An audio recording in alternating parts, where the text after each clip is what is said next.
Back in 2017, I made a story for my old podcast about the Picon Punch. It's a bitter brown cocktail that's common in the Great Basin, and in the years since, there have been some fascinating developments and drama, including shortages, secret scouts, and a new bill to make it the state drink of Nevada. Picon Punch is a strong, bitter cocktail, obscure in most of the country, but well-known in northern Nevada. Then, in October 2025, I reported a short story for NPR National about the pecan. And it's having a big year in the sagebrush state, as Phil Corbett reports. It was about 4 minutes and aired on All Things Considered, but I recorded around 2 hours of interviews for it, and I learned a bunch of new stuff. So I am sharing it here as a full-length episode. Before we get started, I also wanted to note that this episode will also be available as a zine. I've wanted to make a zine for a while, and I'm finally doing it. Each one will be handmade by me, and you can pre-order your copy at thewind.org/store.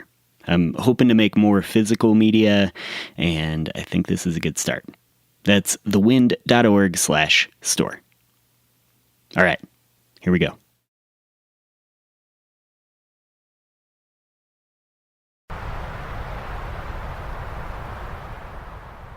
When storms blow in from the coast, the tall, jagged Sierra Nevada act as a sharp fence, ripping open the bellies of the clouds and extracting the water from inside. Much of that rain lands on the western slopes and joins creeks and rivers to run back through California and into the Pacific. But this side, the eastern side, is in the rain shadow. The mountains above Gardnerville, Nevada, are big, and the high desert flows from the east to butt up against them. Sage, rabbit, bitterbrush, some of the rain that falls on the mountains, and especially the snow that drapes over the range all winter, some of that lands on the eastern side of the ridge, just over the divide, and instead of flowing back to the sea, it flows inland. This is the Great Basin, and all water flows in, not out. Here, wet places are rare and coveted, and often appear as a vein of green quaking leaves in the crease of the hills where a creek is formed. These creeks eventually run into the sagebrush and dissipate into a desert sink or terminal lake. But first, they feed the aspen groves and the meadows and the grass. From the main street of Gardnerville, I can see those green creases of aspen on the Sierra, and then I duck in to the JT. I'm Phil Corbett. You're listening to The Wind, a podcast from a desk in the mountains. This episode is called Picon Punch.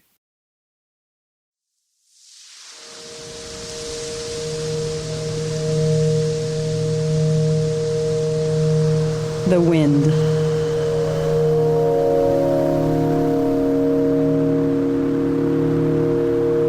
With Phil Corbett.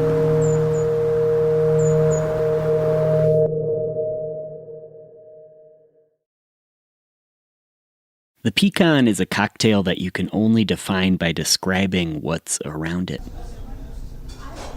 Inside the JT Basque Bar and Dining Room in Gardnerville, Nevada, cowboy hats, berets, and baseball caps hang over the wallpaper. Dollar bills obscure the ceiling. The JT, as with other Basque houses sprinkled across the American West, all started out as boarding houses.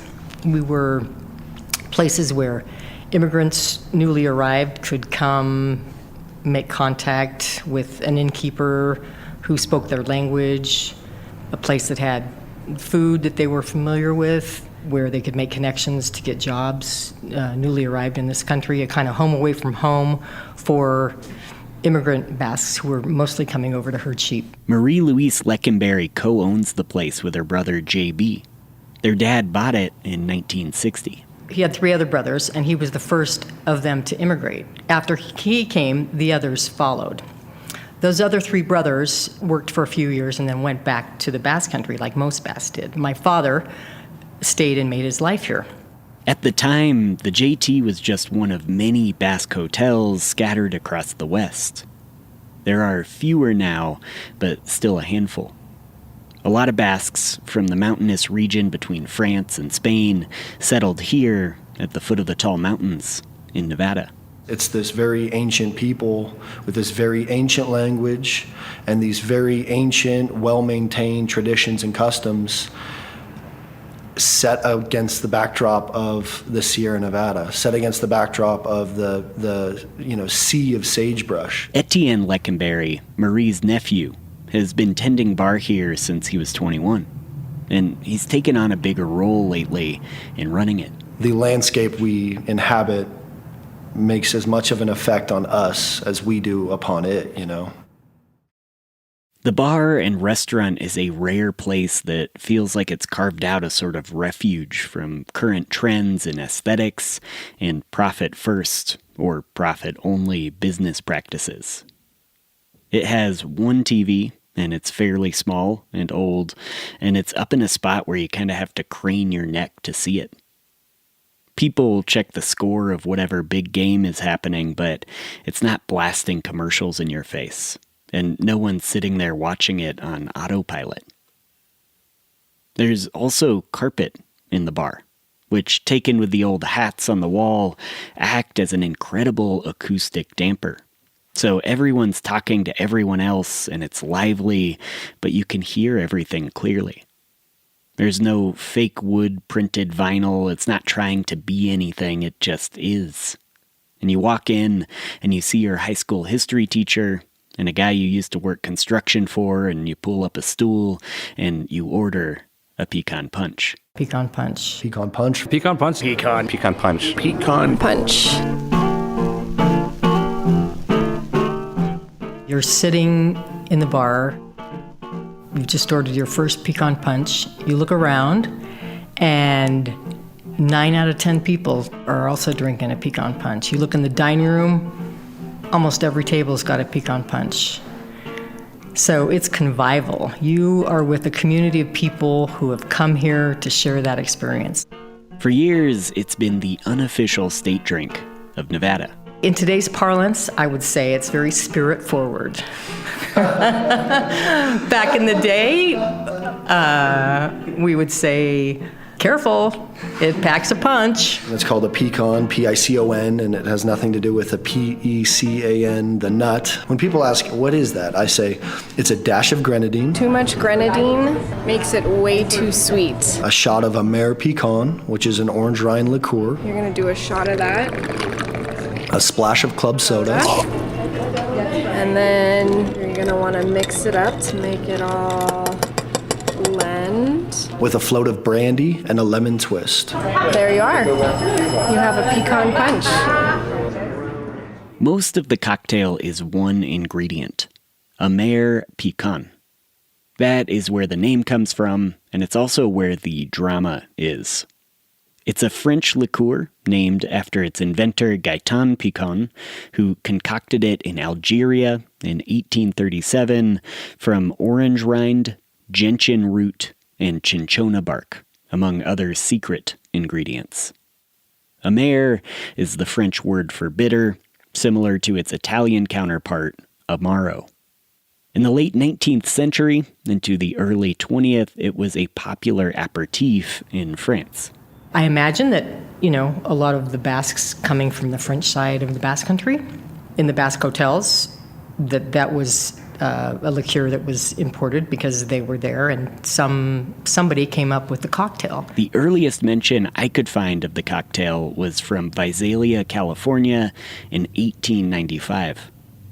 Nobody knows exactly where it was invented. Probably in some Basque house, probably in California. From there, it spread inland. And because there's this network of Basque hotels sprinkled across the West where there were sheep herding, the cocktail spread to all of the other Basque houses. For a long time, the Picon Punch was made by default with Amer Picon. But there were a few other options, starting in the mid-20th century, including Amer Sagalis and Tarani Amer, both made in California. The latter was made by the company Tarani, which you might recognize from their coffee syrup flavoring. Our bar, like a lot of Basque bars, in the well, we're always served Tarani Amer. If you wanted the call drink, if you wanted a call Picon, we had the imported Amer Picon back behind the shelf, and you could order that and pay a little more for that. Here in Gardnerville, most everybody was satisfied with what we called the domestic Amer, and we proudly served it. At the bar, I've always heard that the original Amer Picon was banned in the 70s due to a psychoactive ingredient. And story goes, that's how Tarani became the Amer of choice. You'll see this claim repeated all over the internet and confidently stated in AI overviews. But I dug deep into this claim, and it's much more complicated and, in my reading, unlikely. I spoke with the U.S. Department of Health and Human Services, who said, quote, Amer Picon is effectively banned in the U.S. because it contains calamus root, which is prohibited by the FDA. However, I believe that they just Googled it too. They could not provide documentation that calamus was ever in Amer Picon or that the recipe had changed. I also could not independently verify that. Calamus was banned in 1968 for being apparently carcinogenic, not psychoactive, but I could find no evidence of interruption in Amer Picon sales in the US in the 60s or 70s. If there was calamus in the recipe, they would have removed it without anybody noticing, as they continued distributing it in the US into the early 2000s. That timeline deflates the claim that Tarani took over when the original was banned. It seems to be a slower and less clear-cut process. That said, there was a different change to the aperitif in the 1980s. Amer Picon simply began making weaker liqueur. The original recipe, and Tarani's recipe, was a full 39 ABV. In the early 80s, Amer Picon lowered their recipe to 32%, and then again by 1984 down to just 21% ABV. That's closer to a vermouth. Tarani, meanwhile, stayed at the same alcohol content and probably tasted closer to the original than the lower proof version of the name brand. And on top of that, Tarani was already available in many of the Basque houses across the West anyway. So, that's my theory. When you drink a Picon, the balance of it is really, it's so present. For as long as it's been made, it has been the recipe. So much so that Tarani printed the recipe on the label for the cocktail that could be made from it. Tarani Amer, made by the coffee syrup company in San Francisco, eventually became the sole acceptable main ingredient in Basque houses across the West. And so it would be for many years to come, at least until the summer of 2024. One day we just didn't get Tarani, and we couldn't figure out why we weren't getting our shipment of Amaro from Tarani. Chris Barkley tends bar at Casale's Halfway Club in Reno.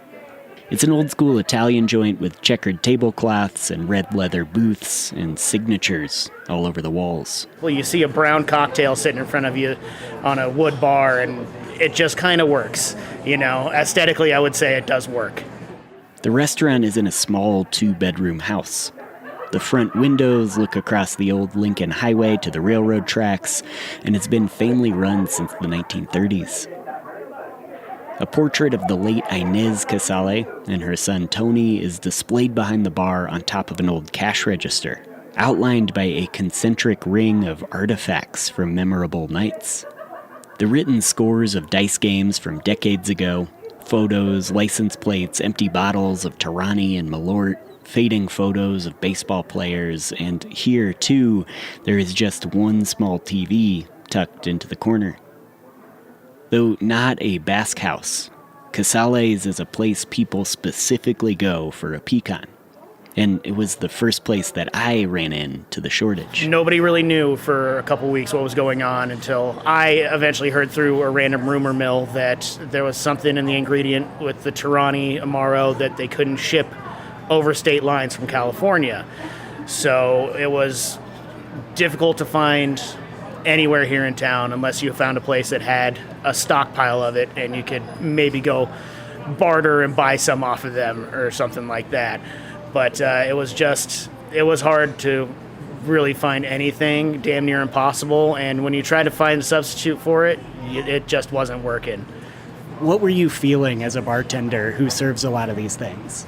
I mean, it's obviously a big disappointment for me, at least, because I like to make sure my customers get the drink they want. And especially when we are known for our pecans here, when you tell them our signature cocktail I can't make for you because I don't have the ingredients for it, it's obviously a very difficult discussion to have. But yeah, during that time, it was just a lot of anger by a lot of people.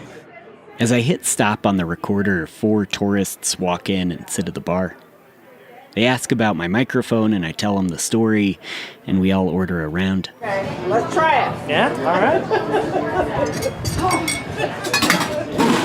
Chris mixes up 5 pecans. All right, cheers! Julie Taylor, visiting from California, takes her first sip. Oh gosh, that's strong. Oh. And her eyes open wide. It's very strong, but has a good flavor. I like the bitterness to it. It has a little bit of sweetness. I like it, but I can't drink very many. I will not be able to finish that drink.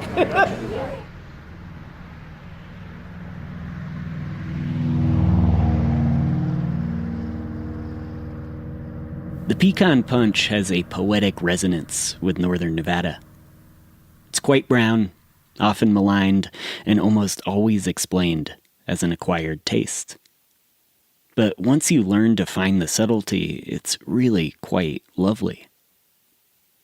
It is an unmeasured drink. The recipe is passed down orally, so it tastes different wherever you order it, and depending on who's there. The main variant is Elko style, which means without club soda, but it's the small changes between places that really flavors the thing. The cocktail is a symbol of something intangible here. It doesn't work well in a shiny new bar with vinyl floors and LED lights and big TVs, but it doesn't work in every old bar either. It's all about context, and also, I think it doesn't work with other amers. During the drought, people began to sub in other liqueurs, but they were all too sweet and pleasant, and to my palate, did not reflect the landscape at all. Lush French oil painting instead of scratches on your legs from running through the brush. Those amers made a drink that a tourist would like on the first sip, which I don't say as an affront to travelers, but as a crucial part of the process of this place. An unfolding path into the sage. After a couple months of the shortage, Torani was able to regain certification, and they started shipping again. But rumors swept across the Great Basin that the whole ordeal shook their dedication to the amer. Now mainly a coffee syrup company, it was the last alcoholic beverage they produced. And if they sold the recipe, or just shut down production, who knows what would happen.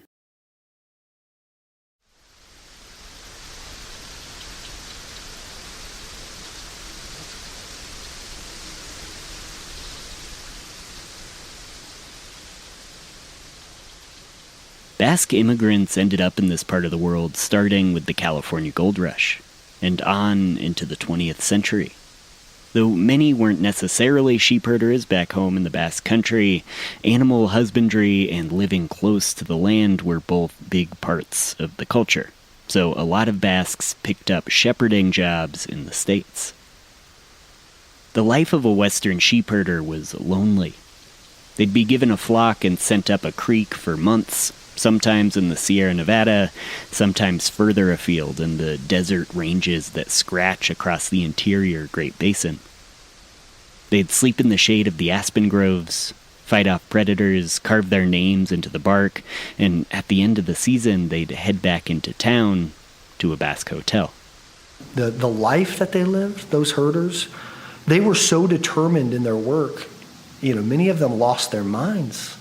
They were sagebrushed, as they say, you know, being alone in the mountains for months and months and years and years. I mean, so many of them herded sheep their whole lives once they immigrated here. The Basque Hotel and the Picon Punch acted as a home base, a glass to hold while you talked about the way the mountain folded in the summer light, how the bugs were, what animals you saw, how the dirt felt under your boots, the bitter and the sweet, and every person at the bar had their own relationship with it, too. As the idea of losing the main ingredient of the Picon Punch sunk in, we all waited to see what might happen. Basically, the story I've heard goes that, Tarani wanted to get rid of the recipe, and they started looking for different places, and that they sent basically like secret scouts to go to a bunch of distilleries and kind of feel them out and see where it might be most at home, and that eventually somebody came here and chose here. Is that the actual story? Is that, tall tale? That's pretty accurate, I would say. Joe Canella owns Farino Distillery in Reno, Nevada. It's just down the street from Casale's Halfway Club, and it's a small distillery that specializes in Amaros and Fernet. Tarani did their homework, and then eventually, just very innocently, reached out on our website, on the Contact Us form. The rumor mill was right. Tarani did want to ditch the Amer. The email was from the company's international head of operations. When I got that email, strangely, I just had this really funny feeling deep down that it was going to be something big. And I almost got really emotional. It was really, I got an email through my web form, and I kind of got a little emotional. It's hard to imagine at this point in our country's history a big company giving away a valuable piece of property of any sort. But they did, free of charge. Despite this, the folks I spoke to at the time were cautious in their optimism. They were a bit worried that a new distiller might change it or might not get the spirit of the thing. I got a call from JB saying, hey, so Tarani just got rid of this thing, and it's a guy in Reno, and we're having him down to the JT. And the way he described it really quickly over the phone sounded kind of like a meeting of the families or something, it was like all these Basque restaurant owners. What was that dinner like? Do you remember that?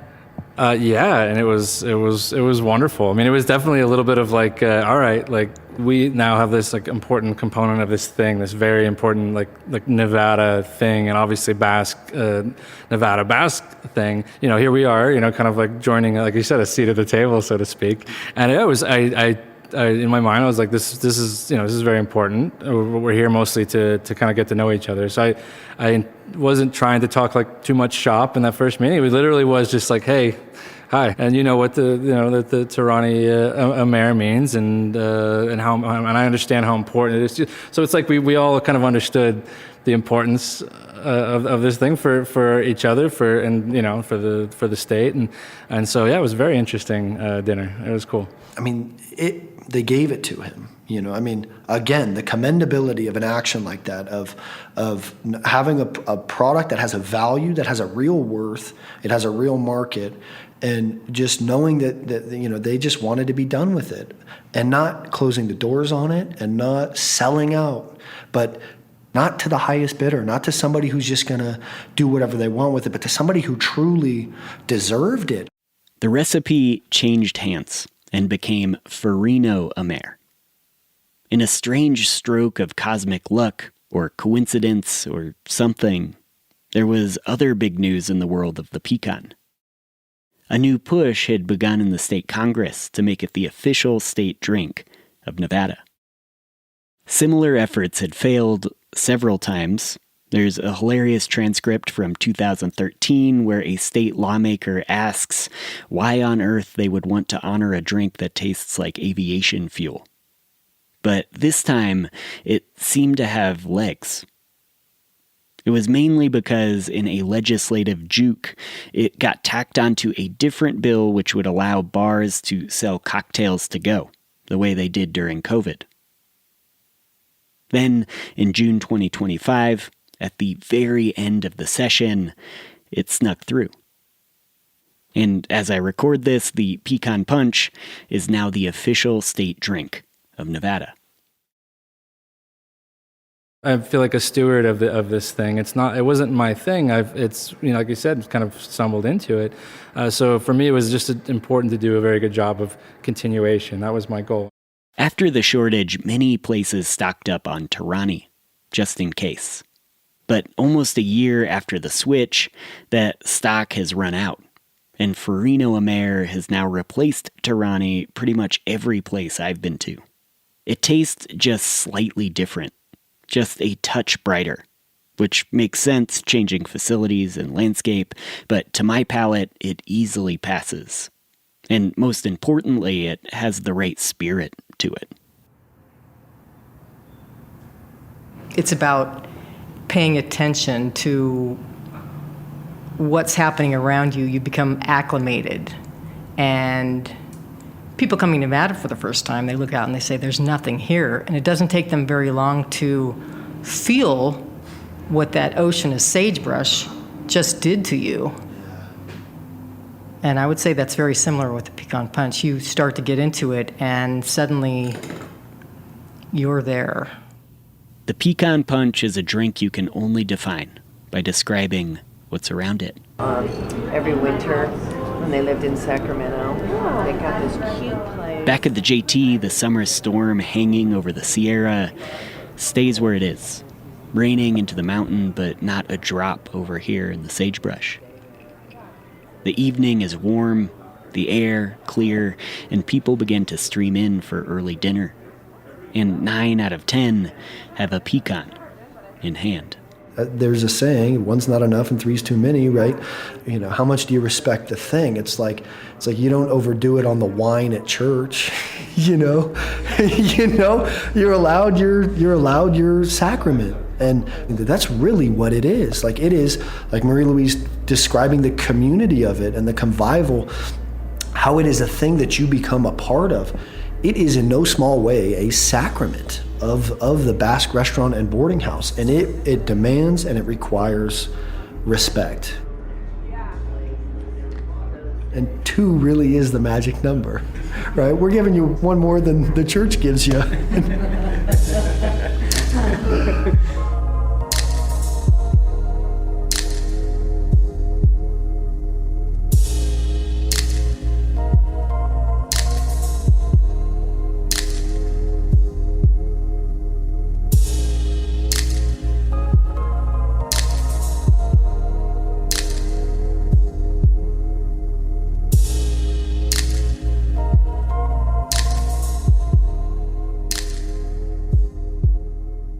The Wind is produced by me, Phil Corbett.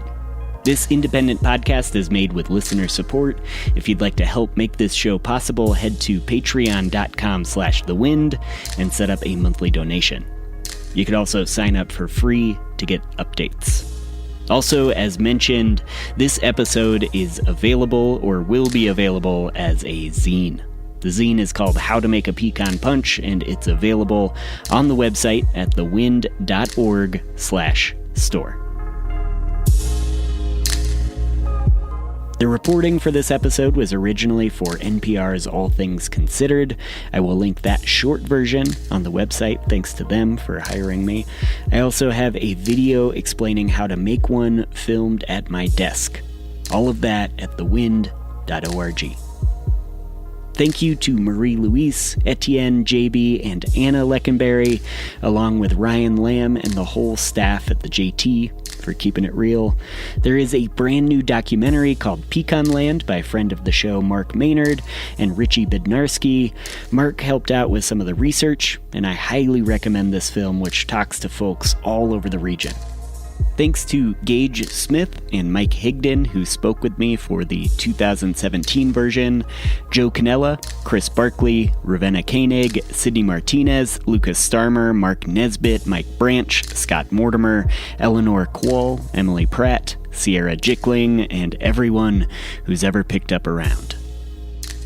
You can find, subscribe, rate, and listen to The Wind wherever you get podcasts, and always at thewind.org. Thank you for being here. Cheers.